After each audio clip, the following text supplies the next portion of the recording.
friends, how are you doing? Back again in Mindful Classroom. Today, I was struck by a video I saw this morning. It was an episode of Ted Lasso, and in this episode, Rebecca comes to Ted, making herself as vulnerable as possible and apologizing for trying to sabotage him, for bringing him over to coach, for trying to set him up with pictures behind his back, and for trying to do a hit piece on him in an interview, all to make him look foolish to ruin the soccer team. Ted sits for a minute, and then he very gently says, "I forgive you." And he talks about the pain of divorce, whether you're the one that walks out or is walked out on. And he stands up to shake her hands, and they hug.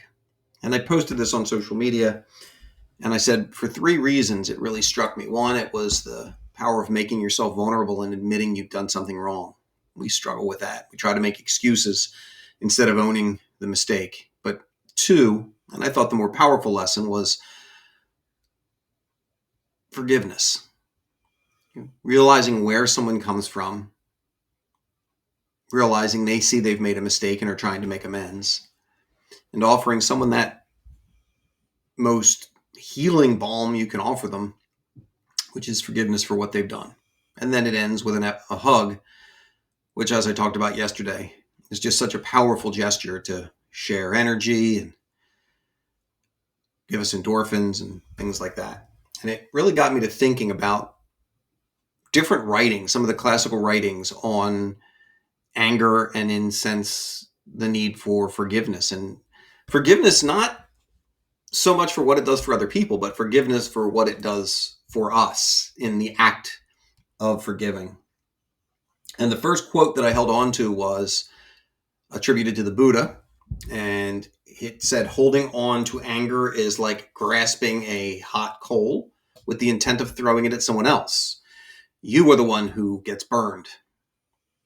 And I really look at people who internalize anger and distrust and those qualities, thinking that in some way they're getting at somebody else. And the reality is they rip themselves apart inside. All that anger just festers. And eventually, instead of the idea of I feel angry, it turns into I am angry. It defines who we are, that anger and resentment. And so often is the case, the other person has no idea that you're holding this coal that's burning you with the intent of throwing it at them. So the pain really happens to you. And from there, I looked at Marcus Aurelius's writings on, first, why it happens. And he said beautifully, people who do us wrong in the course of a day do so because they are deprived of truth and philosophy. And often that's the case. People take a half-truth. People take just this little kernel of something they believe and they build it into their reality. So the sad part is where they're coming from isn't really coming from a place of truth. They don't seek the truth. They just take what this little thing is. And it displays a weakness in them. And when we can see that, it really should make us not want to act the same way, which is why he follows it up with, the best way to avenge yourself is to not be like that. To take that to take that fire and go at it with water. To take hate and go at it with love. The idea of giving someone forgiveness, granting them that freedom to let go of that coal is such an important thing. And as I go through this, forgiveness isn't forgetting. It's not making yourself a fool. It's not putting yourself in a position where it can happen to you again.